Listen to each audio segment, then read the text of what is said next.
Yay, board, so I will go ahead and call this meeting to order. Before we do that, though, General Counsel, do we have a quorum? Yes, we do have a quorum. Perfect, thank you very much. Ask you bear with me while I do some reading here to make sure that we are in compliance. I'm calling to order the August 2025 meeting of the IHCDA Board of Directors. We are meeting pursuant to this board's policy for participation by members of the IHCDA Board of Directors in board meetings by simultaneous electronic communication. This means that only 3 members must be physically present at the site of the meeting, and the remaining members may call in. There will be an audio feed for the general public so that members of the public can listen to the meeting, and there will be a link to a video recording posted on IHCDA website next month. At the time motions are being made, each board member that makes a motion must state his or her first and last name for the record. The votes will then be tallied by roll call. I will now take a roll call of the board members to confirm members who are present and their location. I myself, Mark Pasquale, am here and present in the room. Greg Pauls. Hearing none, then we'll go to Avi Reddy. Present and in the room. Chad Grywe. Present virtual. Andy Place Senior.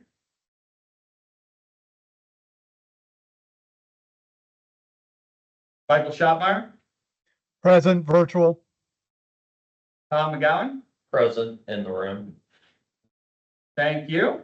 Then we will then go ahead and move to our first item of the agenda, which is the approval of the minutes for the July 2024, 2020, or July 24, 2025 board meeting. Board, I will have any questions regarding the minutes or comments? Hearing and seeing none, may I have a motion to approve? Tom McGowan, move for approval. I have a first, can I get a second? I'll be ready. Second. I have a first and a second, so we'll go for a roll call. Are you ready? Aye. Jack Grywe, Aye. Michael Schotmeyer, Aye. Tom McGowan, Aye. Mark Pasquale votes aye, motion passes unanimously. We'll then move to the second part, which will be the real estate. So we will welcome Samantha Spurgill, who will present the home buyer award recommendation, Wabash County Habitat for Humanity memo. Welcome. Thank you. Good morning, board. Today, here to present the Habitat for Humanity of Wabash County, who has requested funding through the Home Investment Partnerships Program grant to support the new construction of 1 unit. I do want to note that this is a new partner for IHCDA. I want to thank their executive director, Becky Arnott, for her hard work on this application. This is their first use of federal funding. So happy to take any questions from the board today. Or do we have any questions for Samantha? Hearing none, and I believe we are ready for your resolution. Great, thank you so much. Staff respectfully requests the board approve the following resolution. Resolved that the board approve a home buyer award in an amount not to exceed $69,396 to Wabash County Habitat for Humanity Incorporated as recommended by staff.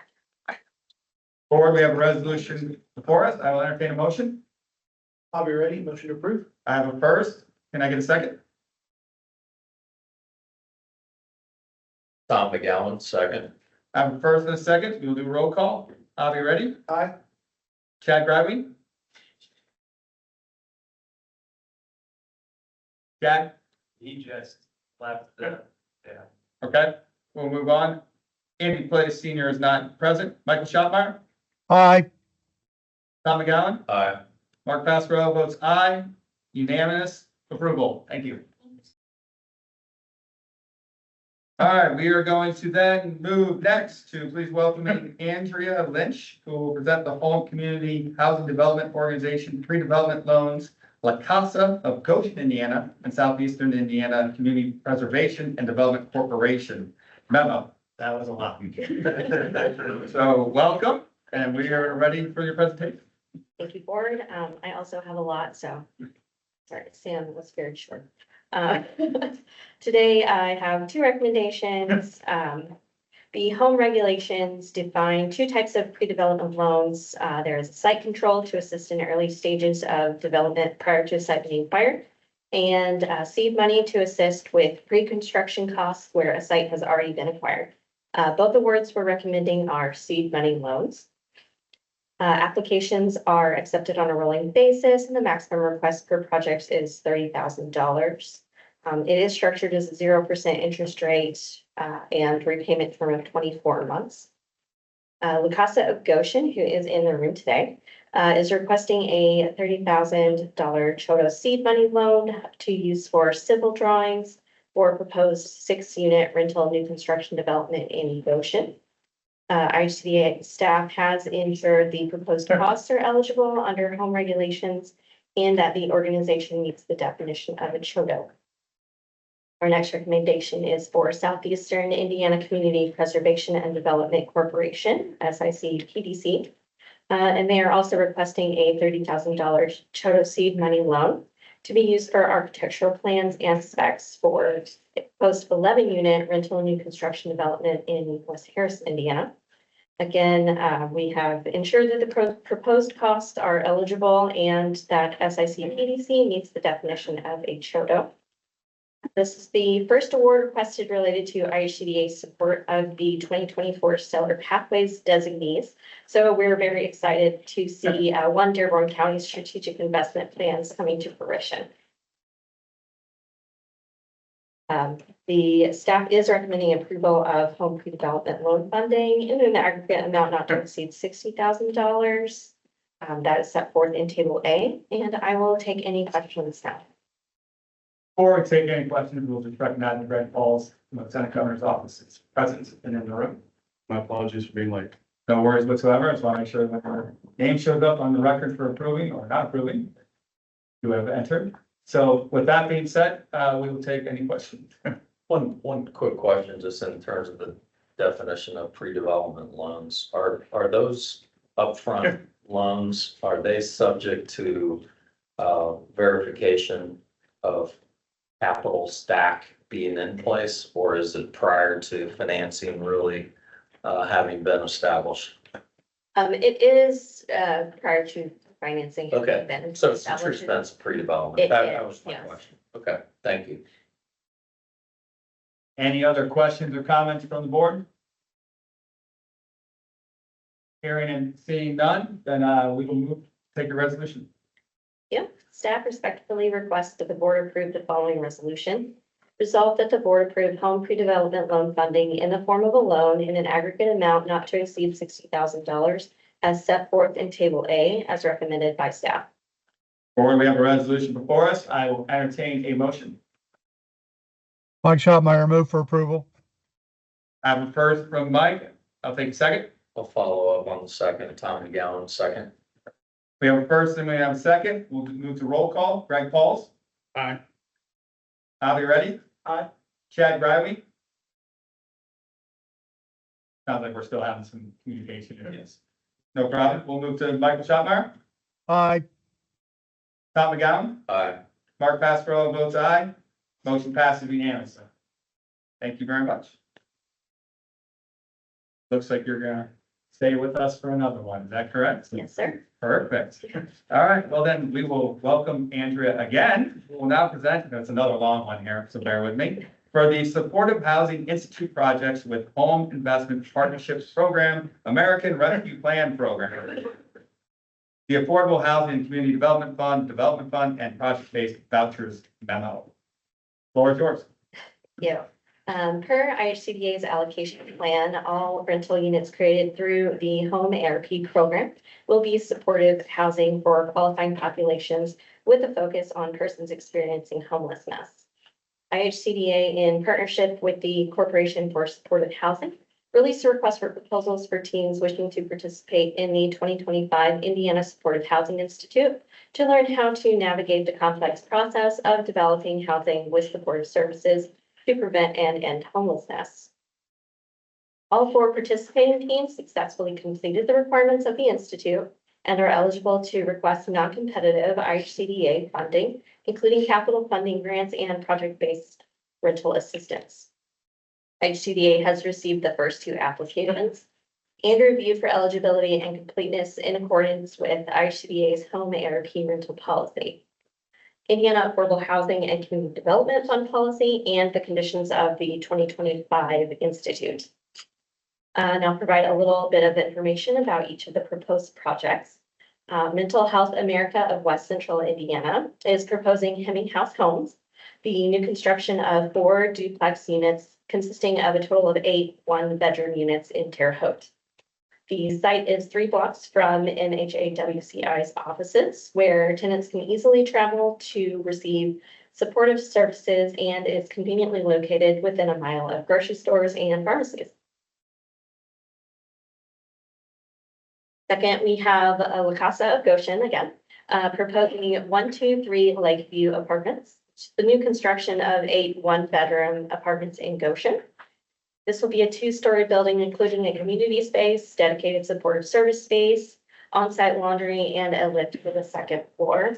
I'll note if you attended the Chodo session at the end of the day yesterday, they were on the panel speaking a lot about this project.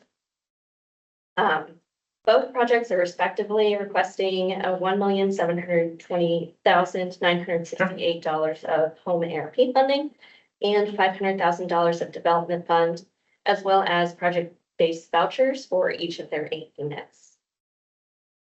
Go ahead and pause here for any questions. Do we have any questions or comments for Andrea? I did notice the amounts are identical that they're asking for the grant. Is that like a max that they can? Yes, it is. So it's based on the subsidy requirement for the number of units that they're proposing. Say it'd be odd if they actually have 2 separate projects that ask for the exact amount, so that makes sense. So any questions, further questions or comments? Hearing and seeing none, I'll take your resolution. Perfect. So I have 2 resolutions. Staff respectfully requests that the board approve the following resolution. Resolved that the board approve the following: an aggregate award of home ARP funds in the form of grants in the amount of $3,441,936, and an aggregate award of development fund in the form of a grant in the amount of $1 million for the 2 developments listed in Table A as recommended by staff. And resolved that the board approve an aggregate award of 2 project-based voucher housing assistance payment contracts, each with a 20-year contract period, to the 2 developments listed in Table B as recommended by staff. Before we go to the motions, I will take a pause here to see if anyone board member objects to both these being handled at the same time. No, sir. Hearing and seeing no objections, we will handle both of these at the same time. So you have 2 resolutions that are in front of you. I will take a motion to approve both of those. Greg Paul, so moved. Greg Paul has moved. Can I get a second? Bobby, ready, second? I have a first and we have a second. We'll now move to roll call. Greg Pauls, Aye. Bobby Ready, Aye. Jack Driving, Aye. Michael Schottmeyer, Aye. Tom McGowan, Aye. Mark Pasquarello votes aye. Motion passes, both motions pass unanimously. Thank you very much.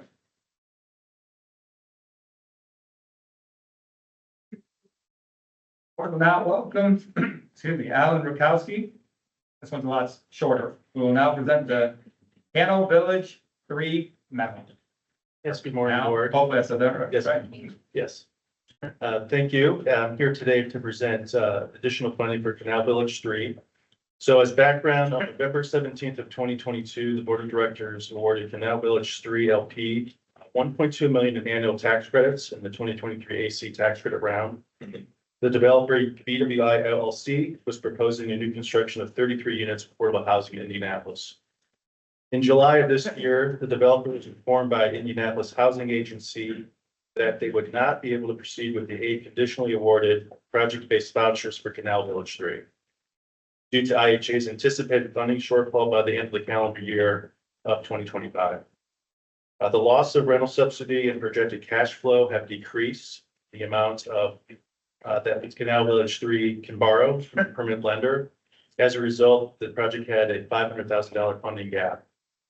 As with any request for supplemental funding, after a tax credit allocation is made outside, after funding filed by a tax credit allocation being awarded by the board, additional funding requests after that would fall under a provision in the QAP that addresses those situations. Under the QAP, developments that request additional resources after a tax credit allocation is made will be subject to sanctions. The funding request is approved by IHCDA's board of directors. This will apply to the applicant, owner, developer, and or other applicable development team members at the discretion of IHCDA. The terms of this suspension are described in this memo. The developer and co-developer have been informed. With the request, IHCDA has underwritten the development with a $500,000 development fund loan at 3% interest rate for 15 years, which is consistent with the debt structure for development fund loans. So the recommendation today is an approval of development fund loan to Canal Village 3 LP in an amount not to exceed $500,000 for the above reference request. I'd be happy to answer any questions. Board, any questions? Comments? Only one question. I assume the additional 500,000 in their capital stack won't create a debt coverage ratio issue for the developer. It won't, we Made it 3%. right, should not. And also in our policy, we have the ability to be flexible. If it needs to be a cash flow contingent loan, but we can do that. So Okay. we'll work with them to make sure that their debt coverage ratio is still within. It's still, okay, thank you. Alan? Mike Schotmeyer, why is this project taking so long to, I mean, you kind of explained it, but can you paraphrase that for me? Why we're going on 3 years?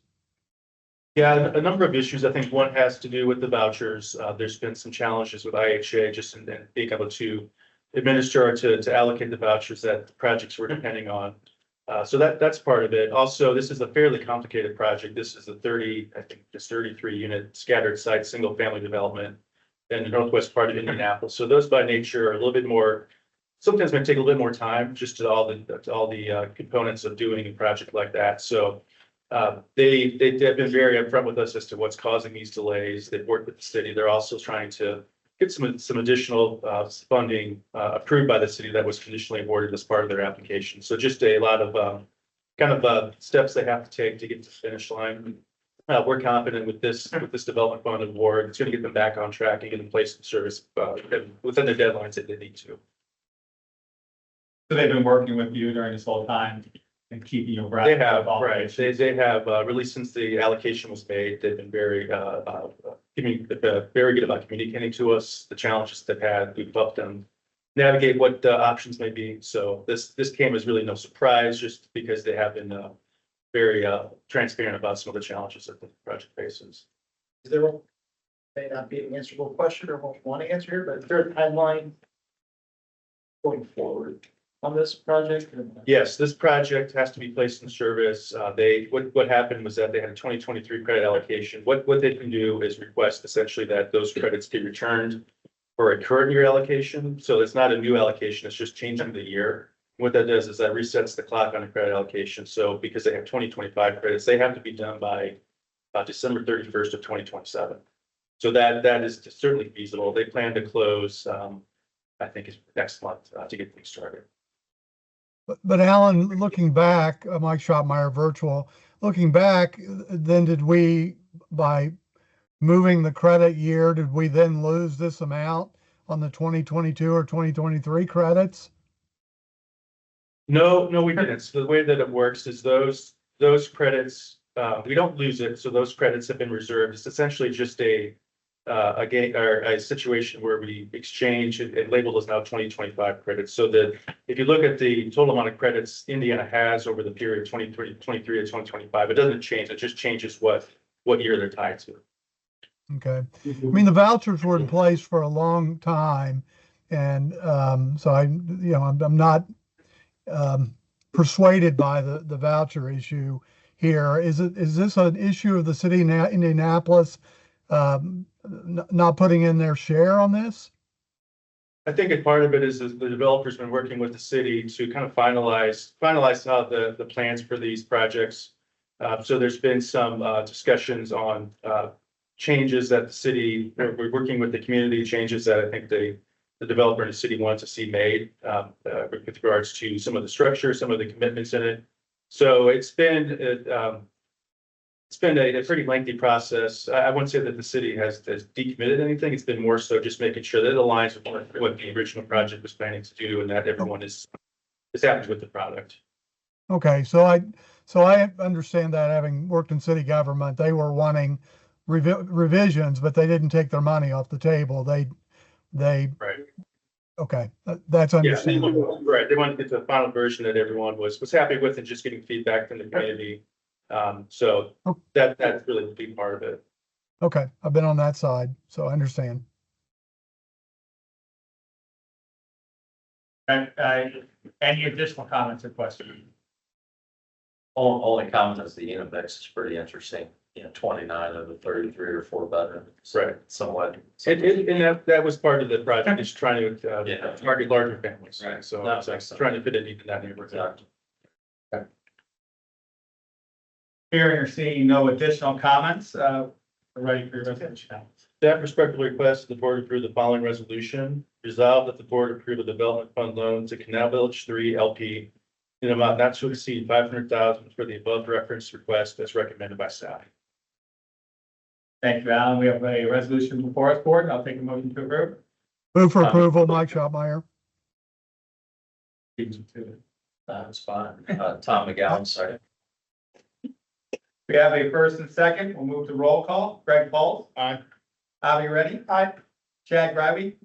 Aye. Michael Schotmeyer. Aye. Tom McGowan. Aye. Mark Pasquarello votes aye. Motion passes unanimously. Thank you. Thank you, Alan. We will now welcome Emily Castro, who will now present the non-competitive bond volume 4% tax credits memo. Good morning. Okay. I'm presenting one memo today for funding recommendation in the 2026 AB non-competitive bond round. It includes 3 applications for developments that have recently undergone our review process and are requesting 4% low-income housing tax credits, multifamily tax-exempt bond volume, and one is also requesting a development fund loan. All applicants have met 2026-2027 QAP criteria, including Schedule D, and have achieved the minimum required score. The first development being recommended is Stadium Flats. This is the new construction of 92 units of family housing in South Bend. Stadium Flats is requesting $1,141,787 in annual LIHTC, $12,075,000 in bond volume, and a $500,000 development fund loan. The second development is Cambridge Square North Apartments. This is the rehabilitation of 380 units of family housing in Indianapolis. Cambridge Square North is requesting $2,247,072 in annual LIHTC and $32,233,727 in bond volume. The third and final development is Eastfield Reserve. This is the new construction of 264 units of family housing in Evansville. Eastfield Reserve is requesting $2,809,350 in annual LIHTC and $30,300,000 in bond volume. Each of the developments is described in greater detail in the development summary sheets attached to the recommendation memo. Staff is recommending the allocation of an aggregate award of annual 4% LIHTC in the amount of $6,198,209, an aggregate allocation of bond volume in the amount of $74,608,727, and one development fund loan of $500,000 for these 3 developments. And I'd be happy to take any questions you have. We have a motion before us. One comment that location for the South Bend unit's pretty awesome, right by the baseball stadium, that sidewalk. It's my old stomping ground, so. Yeah, it's very little parcel. Wonderful. All right, so you give the recommendation, which I apologize. So any questions or comments beside that? No. Okay, hearing none and seeing none, then now we're ready. Staff respectfully requests that the board approve the following resolution. Resolved that the board approve the following. An aggregate award of 4% LIHTC in the amount of $6,198,209. An aggregate allocation of bond volume in the amount of $74,608,727. And an aggregate award of development fund in the form of a loan in the amount of $500,000 to the 3 developments listed in Table A as more particularly identified in the development summary sheets as recommended by staff. Before we have a motion in front of us, I'll take a motion to Matt? approve. Matter of order, Mr. Chairman. I'm out of an abundance of caution. I'm going to abstain on this one unless you pull Eastfield Reserve out and vote it separately, but I'm assuming these are usually non-controversial, but just to be safe, I've done some legal work with them on zoning matters here on Eastfield, so I will abstain. Fair enough, and I appreciate you mentioning that. So then we will move accordingly with a motion to approve. I'll be ready. Motion to approve. I have a motion to approve. Can I get a second? Tom McGowan, second. I have a first and second. We move to roll call. Greg Pauls. Aye. Avi Reddy. Aye. Chad Grywey. Aye. Michael Schottmeyer will be abstaining. Tom McGowan. Aye. Mark Pasquarello votes aye. Motion passes unanimously. Thank you. Thank you very much. We'll now welcome Matt Rayburn, who will now present the project-based voucher award, RHO Apartments. Welcome. Good morning, board. Thank you. If I may, let me just start today a little off script, just thanking you all for joining us here at the 2025 Indiana Housing Conference. It has been a great 2 days for housing professionals in Indiana. We have a record attendance, over 800 folks joining the conference this year, representing developers, management companies, lenders, service providers, et cetera. So it's been an exciting 2 days. Thanks for joining us here. I just want to give a thanks to all of our staff that have been heavily involved in planning for these 2 days, as well as presenting a lot of great content to our partners. So thanks for letting me say that, and I'll get to the board memo. So I'll be presenting 2 memos today for the board's consideration. Both of these relate to special initiatives that IHCDA has undertaken over the last couple of years in collaboration with FSSA, Division of Mental Health and Addiction, to address issues of individuals with mental illness and substance use disorder who are in need of housing. Our first initiative here goes back to 2022, when IHCDA, in partnership with the Division of Mental Health and Addiction, launched the 2022 Home Innovation Round. That was a request for proposals we put out in calendar year 2022, looking for CHODO partners under the home program who were interested in serving this population. Those teams then went through kind of a training course in 2023 with IHCDA staff and staff from the Division of Mental Health, and then proceeded with submitting funding applications. So the project we have before us today is an 8-unit supportive housing development being undertaken by the Affordable Housing Corporation of Marion, Indiana, a CHODO up in Grant County. They were selected through that 2022 RFP that I mentioned, went through the necessary course in 23, and then in calendar year 2024, they submitted their funding application for capital funds, which the board already approved last October. So this fund has its capital funding lined up, has used the last 10 months to get that capital funding all lined up and to prepare for closing, and they are ready to close and start construction next month. So this is the final piece of getting that project ready. As I said, their capital funds are already locked in. This is just the final piece to award the 8-unit project-based voucher contract so that these individuals will receive project-based rental assistance in addition to the housing and services being provided by the building. So all of the 8 units are 2-bedroom units. All 8 of them will be awarded a 20-year HAP contract with project-based vouchers, and I'd be happy to answer any questions. Thank you, Matt. We have project been described to us, so I'll pause here for any questions or comments from the board. Hearing, seeing none, then we'll move to the resolution. All right, thank you, Mark. Staff respectfully request the board approve the following resolution. Resolved that the board approve an award of 8 project-based vouchers to the Affordable Housing Corporation of Marion, Indiana, or RHO Apartments for a period of 20 years based on the annual fair market rents for Grant County, Indiana, as recommended by staff. Thank you. We now have a motion on the floor. I'll take a move for approval. Also moved. I have a first, can I get a second? Mike Schottmeyer, second. I have a first and a second. We'll move to roll call. Greg Pauls. Aye. Avi Reddy. Aye. Chad Grywey. Aye. Michael Schottmeyer. Aye. Tom McGowan. Aye. Mark Pasquarello votes aye. Motion passes unanimously. Excellent, thank you. Looks like you're gonna stay here. I am. I'm going to give a second recommendation. So this is a different initiative, but also a partnership with the Division of Mental Health and Addiction. So I believe I updated the board on this initiative just as a program update last fall, but I know we've all slept since then. In the fall of 2024, the Division of Mental Health and Addiction in conjunction with the Executive Director for Drug Prevention, Treatment, and Enforcement, which was a position under the previous Holcomb administration. They had realized that some of the National Opioid Settlement Fund money that the state of Indiana had received should be used for housing purposes, and that was taking place in other parts of the country. So they had reached out to IHCDA asking if we would administer $10 million of the state's National Opioid Settlement Funds to develop housing for persons with substance use disorders, and we were happy to partner with them on this effort.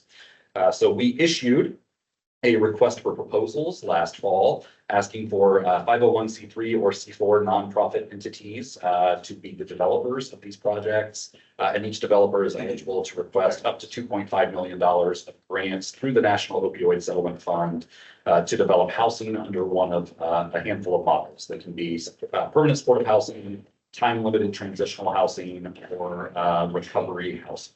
Under any model, the individual must be an individual with a substance use disorder. So through that RFP last year, IHCDA, in conjunction with the Division of Mental Health and Addiction and the Executive Director for Drug Prevention, selected 4 teams looking for some geographic distribution across the state. And one of those 4 teams was Next Step Foundation, Inc., a nonprofit in Terre Haute who serves persons with substance use disorders. They are the first of the selected respondents to submit a full funding application to us that we were able to review and underwrite. And so happy to bring them forward today as our first project.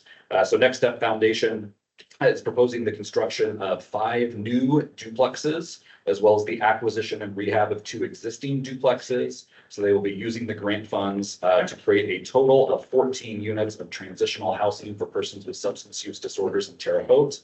Those individuals will be eligible to live at the project for up to 2 years while they receive services from the Next Step Foundation related to their substance use recovery. And with that, our recommendation today would be the award of the $2.5 million grant to this nonprofit for the construction of those 14 units. I'd be happy to answer any questions. Just like Tom's question. Oh, quick question. Do they have current units right now, or is this a new venture into actually owning units, the foundation? So Yeah, so the Next Step Foundation does have a very small transitional housing program right now. So they do, okay. So they are offering some transitional housing, but this will be growth for them. And they're seeing a growing need for their clients to receive services in the house facility. Okay, that's great. Much needed. Can you remind me of the other 3? You said there were 4 that we had considered. You recall Yeah, those? you're putting me on the spot, but I think I can do it. So yes. So this was the first one to submit a full funding application. All of the teams that were selected through the RFP must submit their full funding application by the end of this year. So the remaining 3 should be coming to the board as they are ready. We have a team up in Fort Wayne that consists of the Northeast Indiana YWCA as the lead nonprofit. We have a team in southeastern Indiana. Compass was the name of that team. They are the community mental health center down in that region, and they are developing a project in Dearborn County, I believe. And then our 4th project is being developed by Volunteers of America. And Mike, I am blanking for the moment on the location of that project, but I'll send it to you via email. Okay. I mean, Volunteers of America have facilities all over the state, so. They do, They yeah. have And one here, so let's push it to Evansville, okay? Yeah, they've done a lot of work with us. We're working on a few things now. So I'm struggling to remember the exact location of this project, but they've done a lot of work with us over the years. Sorry to put you on the spot. No, you're But okay. you said it was geographically diverse, so I was holding you to it. There you go. Yeah, so we know we have Terre Haute, we know we have Dearborn County, we know we have Fort Wayne, and then I'll get you that 4th location. Okay. Any additional questions, comments? Only other comment is, in reality, this is also an initiative to help homelessness, because these 2 correspond so closely. Yeah, well said, Tom. All right, with that comment, then we will take the resolution. Okay, thank you. Staff respectfully requests the board approve the following resolution. Resolved that the board approve an award of $2,500,000 from the National Opioid Settlement Fund in the form of a grant to Next Step Foundation, Inc. for the construction of 14 transitional housing units under the Housing for Persons with Substance Use Disorders Initiative as recommended by staff. Board, we have a Mike motion. Schotmeyer. Mike Schotmeyer move for approval, having been born in Terre Haute, Indiana. Fair enough. I love the geographical votes. We'll go for, we have a first, so we'll ask for a second. Tom McGowan, second. I'm not sure exactly where Mike lives, but. Get the second. We will do a first and we have second, so we'll move to roll call. Greg Paul. Aye. Avi Reddy. Aye. Chad Grivey. Aye. Michael Stoutmeyer. Aye. Tom McGowan. Aye. Mark Pasquarello votes aye. Motion passes unanimously. Thank you very much. Thank you, Matt. board. All right.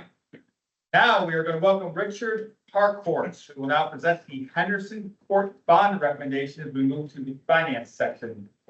Welcome, Rich. Morning, Board and Secretary Speedy. I have 3 multifamily transactions where we are going to request issuance for tax exempt indebtedness. These are all, again, a request for tax exempt, non-recourse, not on our balance sheet indebtedness. So we're going to start our tour of Indiana and Bloomington with the Henderson Court Apartments. This comes from the 2025 AV round. You all approved the project in January of 25. It's rehab. It's 150 multifamily units, 60% AMI, requesting $17 million of issuance authority. The developer's Glick. Any questions or comments for Rich? Okay, Rich, we'll happily take a motion, or take a motion. You ready for the resolution? Resolution. Staff respectfully requests the board approve the following resolution. Resolved that the board approve the Series 2025 multifamily housing revenue bonds, parentheses, Henderson Court Apartments, close parentheses, pursuant to the resolution attached hereto as Exhibit A and is recommended by staff. Thank you for the resolution. We have a motion. Tom McGowan, move for approval. We have a first, I get a second. Avi Reddy, Second. We'll have Avi do it since he got to the punch first. So we have a first, we have a second, and we'll do roll call. Greg Pauls. Aye. Avi Reddy. Aye. Chad Grivey. Aye. Michael Schotmeyer.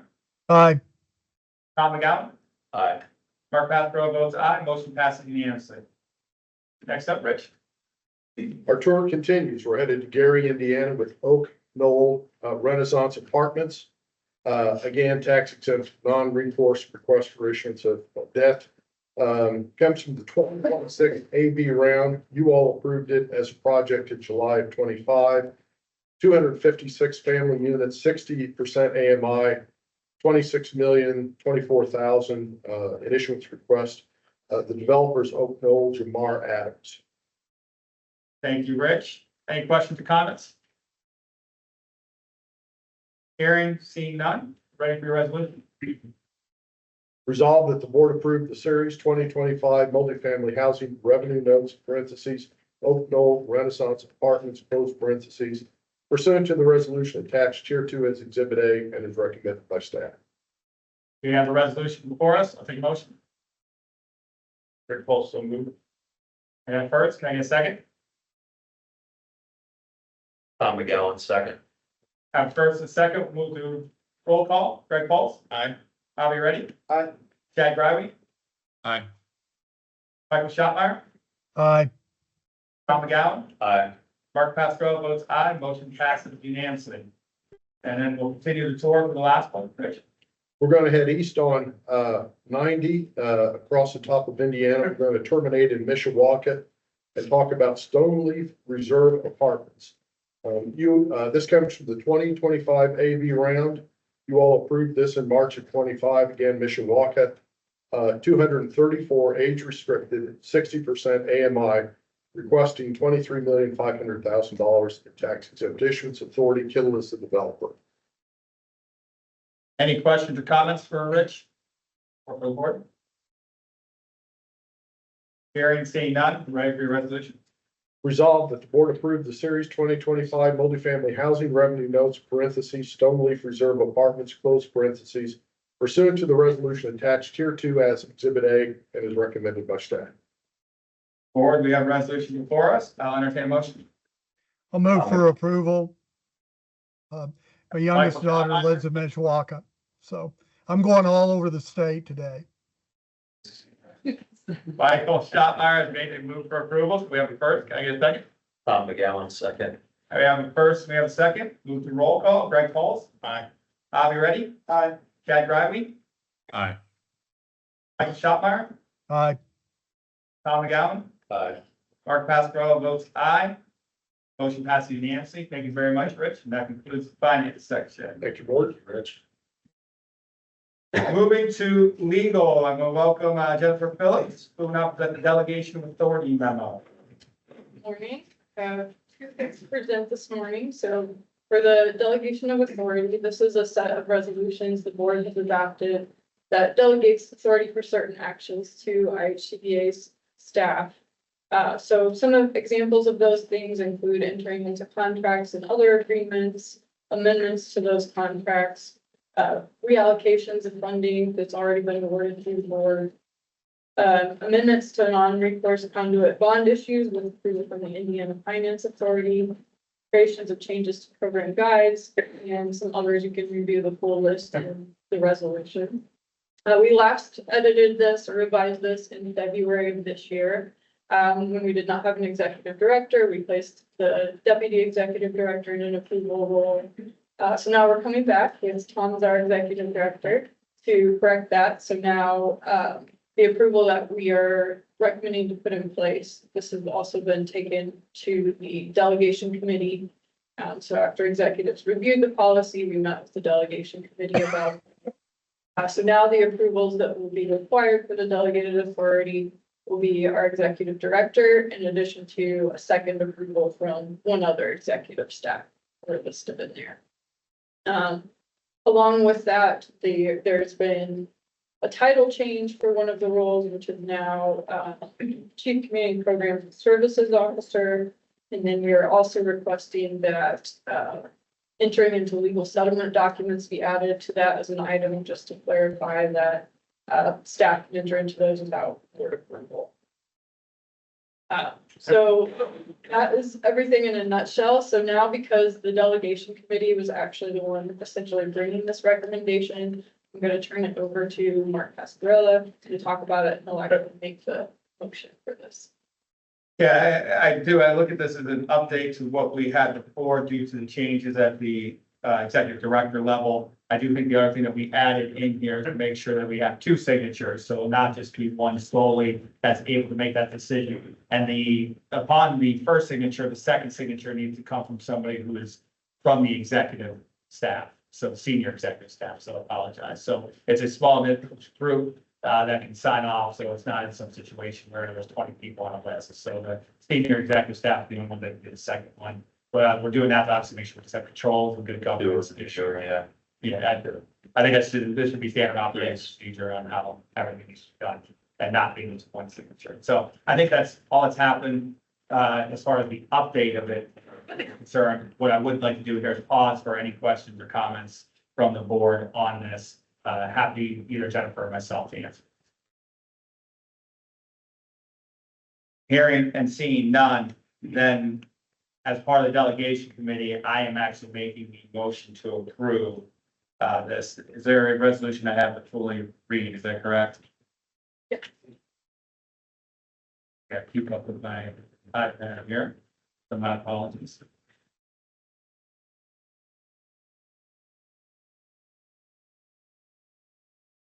Here we go.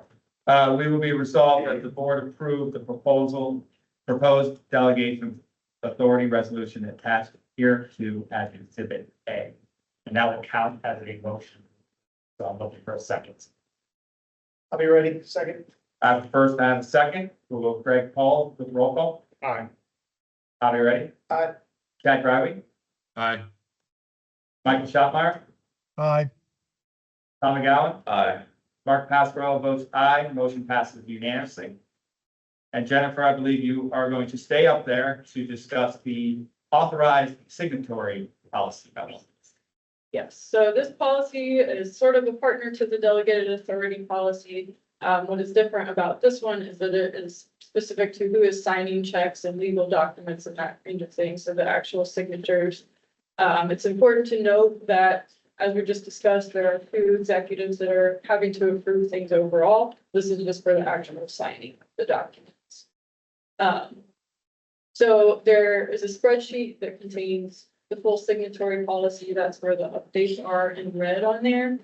And most of these changes are just to update title names and to build in some flexibility with who can sign what documents, just to make sure we have enough people available to sign something if needed. So some examples of that, we have a general counsel role. General counsel can sign off on some things. This used to have or deputy general counsel. That's a position we don't have any longer, so we've changed that to designee attorney so that I can designate that to one of our staff attorneys or outside counsel as appropriate. Another example that we've increased the number of signers on some types of documents. These are all executive level positions up there, but we have some documents that only one or two positions could sign, so we're increasing that. Including for some of the IRS forms, we've built in a provision that the chief real estate development officer will normally sign those, but if for some reason they're unavailable, one of the other staff could sign if needed. So similar to the other one, we took this to the audit committee and this was discussed, and these were the recommendations that come out of that audit committee meeting. So for this one, I'm going to turn it over to Tom McGowan, who's going to present. And then I'm also happy to take any questions you may have. Thank you. So I think these two, as mentioned, clearly combined in terms of the overall objective. And the audit committee really looked at this from a governance perspective, I think on both layers of the last two presentations. So we were comfortable in terms of the modification signatory process, in terms of the checks and balance and just general governance. So with that being said, the recommendation is that the IHCDA Audit Committee recommends that the board approve Exhibit A2 to the authorized signatory authority, which replaces and supersedes the prior exhibit and is set forth in the attached Exhibit A. So any questions, Mr. Chair? Well, I'll just add a comment, as those delegation signatories come before the audit committee, I just want to reiterate, I appreciate the fact that not only am I there, but also we have the independent board members. Correct. And I'm sure that everybody on this board, both the governmental folks and also the independent board members, appreciate that. I think it's a big reason why IHCDA is able to succeed, because not only, I believe government does a good job making sure we have the proper checks and balances, but also having the best practices that come from the private sector. I think this enhances that and protects this agency even more. So I just wanted to appreciate the fact that we have the independent board represented by yourself. Yeah, I do think it's two similar but different perspectives of governance. So I think it's a healthy process. So if there's not any further questions, Mr. Chair, I will read the action needed. The audit committee respectfully requests the board approve the following resolution. Resolve that the board approve Exhibit A2 to authorize signatory policy, which replaces and supersedes the prior exhibit and is set forth in attached Exhibit A. On behalf of the audit committee, I will move for approval. We have a first. Can I get a second? I'll be ready. Second. We have a first and a second. We'll move to roll call. Greg Paul. Aye. I'll be ready. Aye. Chad Driving. Aye. Michael Stottmeyer. Aye. Tom McGowan. Aye. Mark Pascarella votes aye. Unanimous approval. Thank you very much, Tom. Thank you, Jennifer. All right, that concludes the voting section of the board meeting. So we'll now move to number 5 and the IAC updates. Thank you. Respectful of the board's time. First of all, thank you for joining us here at the conference. The first thing is, there was a new promotion. I'd like to recognize in our homeowner department, Marianne Fratz, a tenured employee here of 20 years, was promoted up to the director of home ownership. Additionally, I'd like to recognize Matt and Alan and the rest of their team for the wonderful work and leadership they've provided over the last day and a half of this wonderful conference. As they said, it was a turnout, a record turnout this year, so congratulations to them and their team. Also, I'd like to welcome Secretary Speedy here to the board meeting. Other than that, that's really all I have at this time, unless the board has any questions. Thanks. Any questions or comments? No, that's great. I appreciate it. And I'll just add, I'm hope I speak for the board. I'm sure I probably do. They can tell me if you don't. Again, and appreciate all the staff's hard work. I think that in the executive leadership for this conference, it has to be a monstrous task. So, appreciation from the board for each individual staff member who really put a lot of hard work into making this a success. And hopefully want to continue to see it grow because obviously solving any type of housing issues we can is very important. Major issue for the state of Indiana. So More now than ever. I would echo Treasurer Elliott, same things.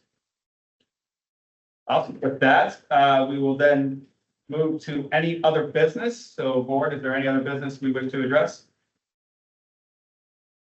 Hearing and seeing none, then I will move to adjourn, which I believe we do not need to take a vote. Is that correct? So we can adjourn at 10:54. I appreciate it. Thank you, everybody, for coming.